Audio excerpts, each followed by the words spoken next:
Em nome do Pai que me criou, do Filho que me resgatou, do Espírito Santo que me santificou. Divina vontade, reina na minha vontade. Ó minha mãe, eu te amo e tu me amas. Dai-me um gole da vontade divina, a minha alma.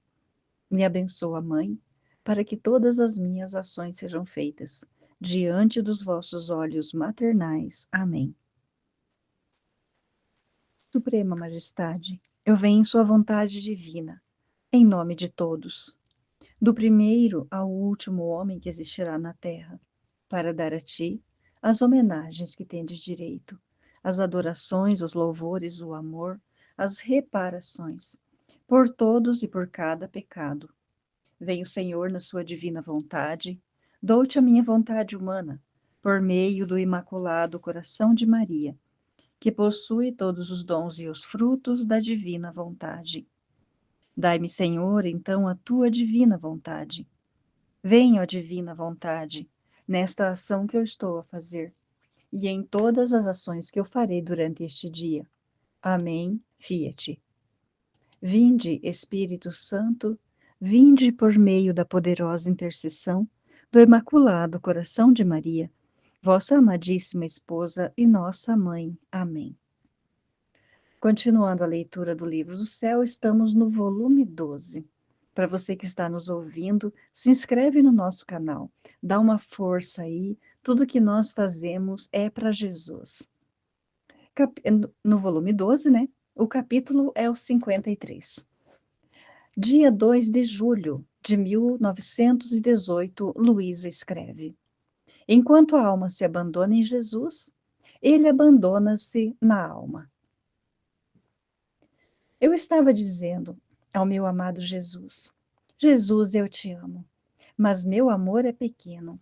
Por isso te amo em seu amor, para torná-lo grande. Eu quero adorá-lo com as suas adorações, rezar em sua oração, agradecer-lhe em seus agradecimentos. Agora, enquanto isto eu dizia, o meu amável Jesus disse-me: minha filha, assim que puseste o teu amor no meu para me amar, o teu amor ficou fixo no meu e se ampliou no meu. E me senti amar como queria que a criatura me amasse. E conforme adoras, nas minhas adorações, rezavas, agradecias, assim ficavam fixos em mim. E sentia-me a adorar, rezar e agradecer com as minhas adorações, orações e agradecimentos. Ah, minha filha, é preciso grande abandono em mim. À medida que a alma se abandona em mim, assim eu me abandono nela. E enchendo-a de mim, faço eu mesmo o que ela deve fazer para mim. Mas se não se abandona em mim, então o que faz fica fixado nela, não em mim. E sinto o obrar da criatura cheio de imperfeições e misérias, o que não poderá me agradar. Capítulo 54. 9 de julho de 1918. Quem vive no divino querer faz vida na fonte de amor de Jesus. Continuando meu habitual estado, meu doce Jesus veio e me disse: minha filha, eu sou todo amor. Sou como uma fonte que não contém outra coisa que amor. E tudo que poderia entrar nesta fonte perde suas qualidades e se torna amor. Assim que em mim a justiça, a sabedoria, a bondade, a fortaleza, etc., não são outra coisa que amor. Mas quem dirige esta fonte, este amor e todo o resto? O meu querer. Meu querer domina, rege, ordena, assim que todas minhas qualidades levam o selo do meu querer, a vida de minha vontade. E onde encontram o meu querer, fazem festa, se beijam mutuamente. Onde não, zangadas se retiram. Agora, minha filha, quem se deixa dominar por minha vontade e vive em meu querer, faz vida em minha mesma fonte, sendo quase inseparável de mim, e tudo nele se muda em amor. Assim que amor são os pensamentos, amor à palavra, o batimento, a ação, o passo, tudo. Para ele é sempre dia, mas se separa de minha vontade, para ele é sempre noite. E todo o humano, as misérias, as paixões, as fraquezas, saem em campo e fazem seu trabalho. Mas que tipo de trabalho? Trabalho para chorar. Capítulo 55. 12 de julho de 1918. Efeitos da paixão de Jesus. Estava rezando com certo temor e ansiedade por uma alma moribunda, e meu amável Jesus, ao vir, me disse: Minha filha, por que temes? Não sabes tu, por cada palavra sobre a minha paixão, pensamento, compaixão, reparação, lembrança de minhas penas, tantas vias de comunicação, de eletricidade, se abrem entre a alma e eu, e, portanto, de tantas variedades de beleza, vai se adornando a alma? Ela fez as horas de minha paixão, e eu a receberei como minha filha, de minha paixão, vestida com o meu sangue e adornada com minhas chagas. Esta flor cresceu em seu coração, e eu a abençoo e a recebo no meu como uma flor predileta. E enquanto isso dizia, desprendia-se uma flor de meu coração e empreendia o voo para Jesus. Capítulo 56. 16 de julho de 1918. Quem quer fazer bem a todos deve estar na vontade de Deus. Esta manhã o meu doce Jesus veio e me disse: Minha filha, não estejas em ti, na tua vontade, senão entra em mim e na minha vontade. Eu sou imenso, e só quem é imenso pode multiplicar os atos por quantos quer. Quem está no alto pode dar luz ao baixo. Não vê o sol? Porque está no alto é luz de cada olho. Aliás, cada homem pode ter o sol à sua disposição, como se fosse todo seu. Mas as plantas, as árvores, os rios, os mares, porque estão no baixo, não estão à disposição de todos. Não podem dizer deles como do sol. Se quero, faço tudo meu, mesmo que os outros possam também gozá-los. No entanto, todas as coisas do baixo recebem o benefício do sol. Quem a luz, quem o calor, a fecundidade, a cor, etc. Eu sou a luz eterna, estou no ponto mais alto. E quanto mais alto, mais me encontro em toda parte e até no mais baixo. E por isso sou vida de todos, e como se fosse só para cada um. Então, se queres fazer bem a todos, entra na minha imensidão. Vive no alto, desapegada de tudo e até de ti mesma. De outra maneira, se fará a terra em torno de ti, e então poderá ser uma planta, uma árvore, jamais um sol. E em vez de dar, deves receber, e o bem que farás será tão limitado que se poderá numerar. Capítulo 57. 1º de agosto de 1918. Efeitos da privação de Jesus. Passo-a entre privações e ânsias, e frequentemente me lamento com o meu doce Jesus. Então ele veio e, aproximando-se, me apertou ao seu coração e me disse: Bebe do meu lado. Eu bebi o santíssimo sangue que brotava da chaga de seu coração. Como me sentia feliz. Mas Jesus não ficou feliz em me fazer beber a primeira vez. Disse-me para beber a segunda e depois a terceira. Eu fiquei maravilhada de sua bondade, pois sem pedir, ele mesmo queria que eu bebesse. Depois acrescentou: Minha filha, cada vez que te lembras que estás privada de mim e sofres, teu coração fica ferido com uma ferida divina, a qual, sendo divina, tem virtude de refletir-se em meu coração e feri-lo. Esta ferida é doce, é bálsamo para o meu coração, e eu me sirvo dela para adoçar-me das feridas cruéis que me fazem as criaturas, da indiferença a mim, dos desprezos que me fazem, até chegar a esquecer-se de mim. Assim, se a alma se sente fria, árida, distraída, e por isso sente pena por causa de mim, fica ferida e me fere, e por isso fiquei aliviado. Capítulo 58. 7 de agosto de 1918. A consumação de Jesus na alma. Lamentava-me com Jesus por sua privação, e dizia entre mim: tudo acabou, que dias tão amargos! Meu Jesus se eclipsou, se retirou de mim. Como posso seguir vivendo?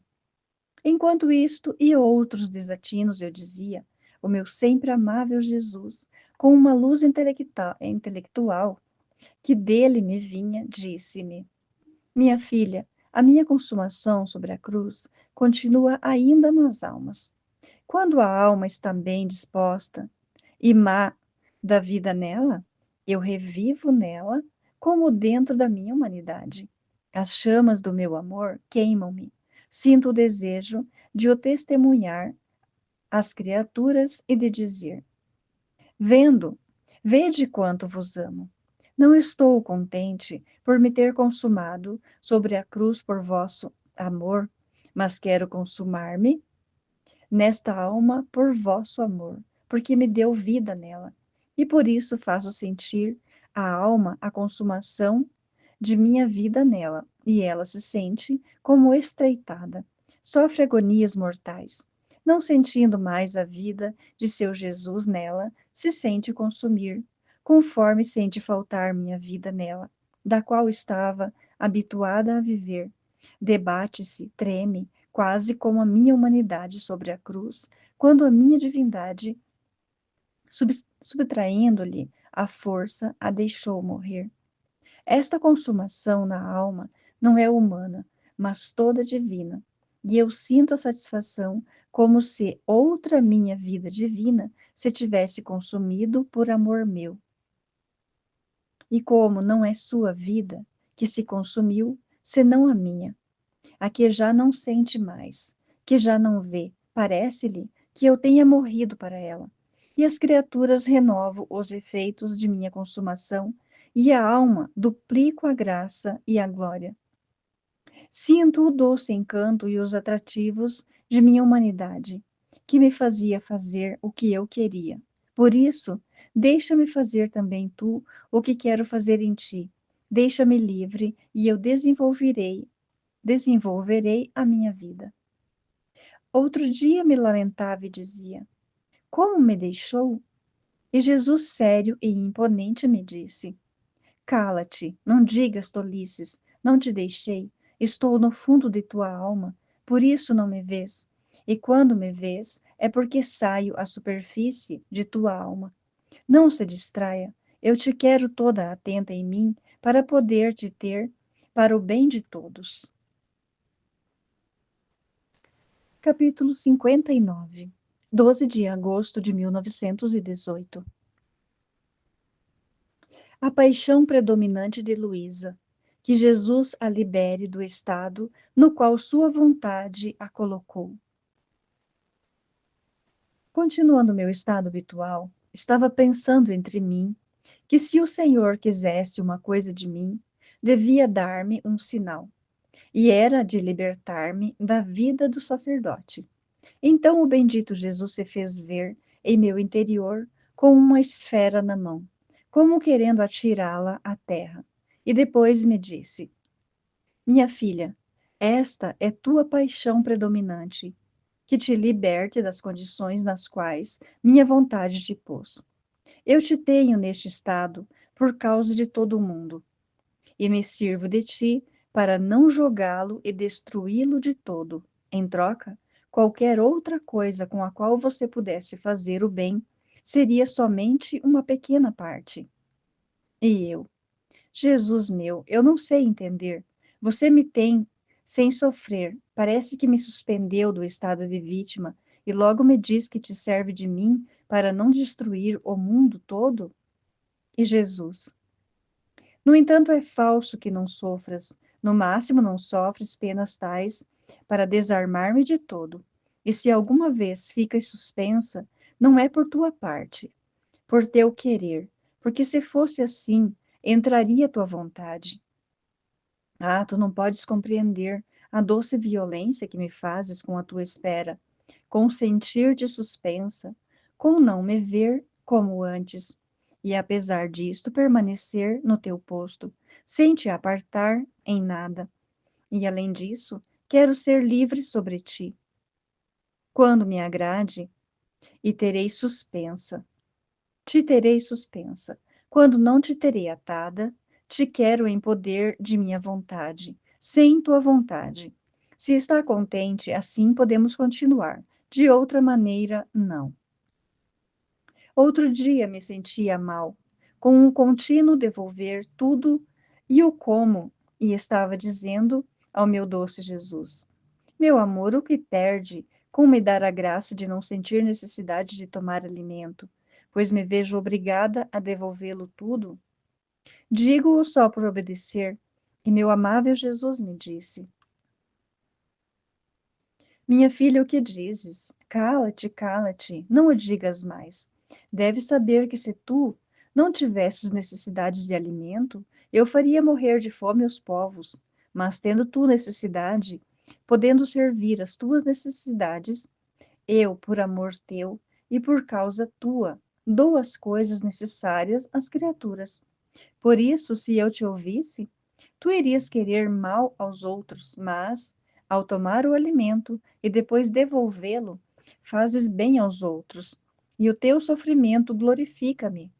É mais, quantas vezes, enquanto você retorna, te vejo sofrer, e como sofre em minha vontade, eu tomo o teu sofrer, o multiplico e o divido a bem das criaturas, e gozo e digo entre mim: este é o pão da minha filha, que eu dou para o bem dos meus filhos. Capítulo 60. 19 de agosto de 1918. Jesus está cansado das infâmias dos sacerdotes. Encontrando-me em meu estado habitual, meu sempre amável Jesus se fazia ver em meu interior, como dentro de um cerco de luz, e olhando me disse: vejamos o que fizemos de bem hoje. E olhava e olhava. Eu creio que aquele cerco de luz era sua santíssima vontade, e que, tendo-me ouvido, eu com ela, por isso dizia assim. E acrescentou: de alguma forma estou cansado das infâmias dos sacerdotes. Não posso mais. Gostaria de exterminá-los. Oh, quantas almas devastadas, quantas desfiguradas, quantas idólatras! Servir-se das coisas santas para me ofender é minha dor mais acerbo, e é o pecado mais abominável, é o selo da ruína total que atrai as maiores maldições e rompe qualquer comunicação entre céu e a terra. A estes seres gostaria de extirpar da terra. Por isso os castigos continuarão e se multiplicarão. A morte devastará as cidades, muitas casas e caminhos desaparecerão. Não haverá quem os habite. O luto, a desolação reinarão por toda parte. Eu lhe roguei e supliquei, e tendo entretido comigo uma boa parte da noite, estava ele tão sofredor que eu sentia despedaçar-me o coração pela dor, mas espero que meu Jesus se aplaque. Capítulo 61. 4 de setembro de 1918. Lamentos de Jesus pelos sacerdotes. Encontrando-me no meu estado habitual, meu sempre amável Jesus, assim que veio, me disse: minha filha, as criaturas querem desafiar a minha justiça, não querem render-se, e por isso minha justiça faz seu curso contra as criaturas. E estas de todas as classes, não faltando nem sequer aqueles que se dizem meus ministros, e talvez estes mais do que os demais. Que veneno contém, Envenenam quem se aproxima deles. Em vez de me porem nas almas, querem pôr-se eles. Querem fazer-se rodear, fazer-se conhecer. E eu fico a um lado. Seu contato venenoso, em lugar de fazer as almas recolhidas, distrai-nas. Em vez de as fazer retiradas, fazem-nas mais dissipadas, mais defeituosas, tantos que se veem, tanto que se veem que não tendo contato com eles, mel- mais melhores, mais recolhidas, mais retiradas. Assim não posso confiar em nenhum. Sou obrigado a permitir que as pessoas se afastem das igrejas, dos sacerdotes, a fim de que o seu contato não as envenene mais e as torne mais más. Minha dor é grande, as feridas de meu coração são profundas, por isso roga, e unida com os poucos bons que há, compadece a minha acerbada dor. Capítulo 62, 25 de setembro de 1918. Ofício de vítima. Estava muito aflita e sentia em meu interior uma força de querer sair do meu habitual estado. Oh Deus, que pena! Sentia uma mortal agonia. Só Jesus pode saber a dor de minha alma. Eu não tenho palavras para expressá-la, mas quero que só Jesus saiba todas as minhas penas. Por isso continuo. Agora, enquanto nadava nas amarguras, meu sempre amável Jesus, todo aflito veio e, pondo um dedo em minha boca, me disse: Te contentei, calada. Recorda quantas vezes te fiz ver grandes mortandades, cidades despovoadas e quase desertas, e tu me dizias: Não, não o faças. E se queres fazê-lo, deves permitir que tenha um tempo de receber os sacramentos. E eu estou a fazê-lo. O que mais queres? Mas o coração do homem é duro e não está de todo cansado. Ainda não tocou o ápice de todos os males, e por isso ainda não se saciou, e não se rende, e olha a mesma epidemia com indiferença. Mas estes são os prelúdios. Virá o tempo em que, a esta geração tão maligna e perversa, a farei quase desaparecer da terra. Eu tremia ao ouvir isto e rezava e queria perguntar a Jesus: E eu, o que devo fazer? Mas não me atrevia. E Jesus acrescentou: O que quero é que por ti mesma não te disponhas a fazê-lo, ainda que sejas livre e possas fazê-lo. Quero-te em poder de minha vontade. Nesses dias passados, era eu quem te forçava a sair do teu estado habitual.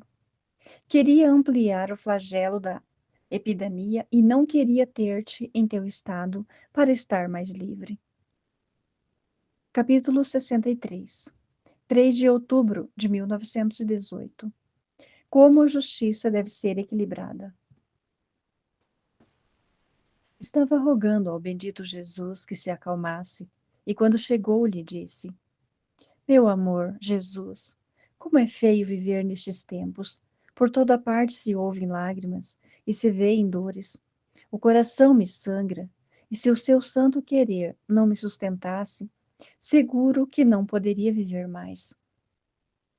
Mas, ó, quanto me seria mais doce a morte. E o meu doce Jesus disse-me: Minha filha, é a justiça que deve equilibrar-se. Tudo é equilíbrio em mim. Por isso, o flagelo da morte toca as almas com a marca da graça, tanto que quase todos pedem os últimos sacramentos. O homem chegou a tanto que só quando ele é tocado em sua própria pele que sente-se se desfazer, treme. Assim é, que os outros que não são tocados vivem despreocupados e continuam sua vida no pecado. É necessário que a morte colha para tirar tantas vidas que não fazem outra coisa que fazer nascer espinhos sob seus passos. E isto em todas as classes, leigos e religiosos. Ah, minha filha, são tempos de paciência. Não te assustes e reza para que tudo redunde em glória minha. e para o bem de todos. Capítulo 64. 14 de outubro de 1918. A verdadeira paz vem de Deus. O maior castigo é o triunfo dos ímpios. Continuando meu estado habitual, de amarguras e de privações, meu doce Jesus, assim que veio, me disse: Minha filha, os governos sentem falta do chão sob seus pés. Eu usarei todos os meios para render-los, para fazê-los reentrar em si mesmos e fazê-los saber que só de mim podem esperar verdadeira e duradoura paz.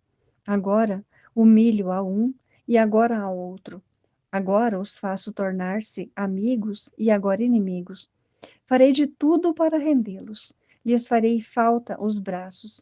Farei coisas inesperadas e imprevistas para confundi-los e fazê-los compreender a instabilidade das coisas humanas e de si mesmos. Para fazê-los compreender que só Deus é o ser estável, de quem podem esperar todo o bem, e que se querem justiça e paz, devem vir à fonte da verdadeira justiça e da verdadeira paz. De outra maneira, não concluirão nada, continuarão debatendo-se, e se parecer que estão a dar-se bem, não vai durar muito tempo, e depois comemorarão as contendas com mais força.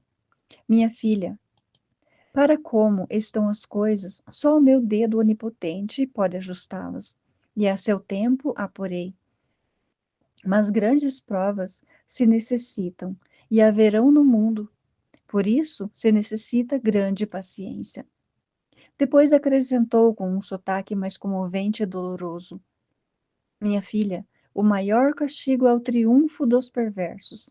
Ainda se necessitam purificações.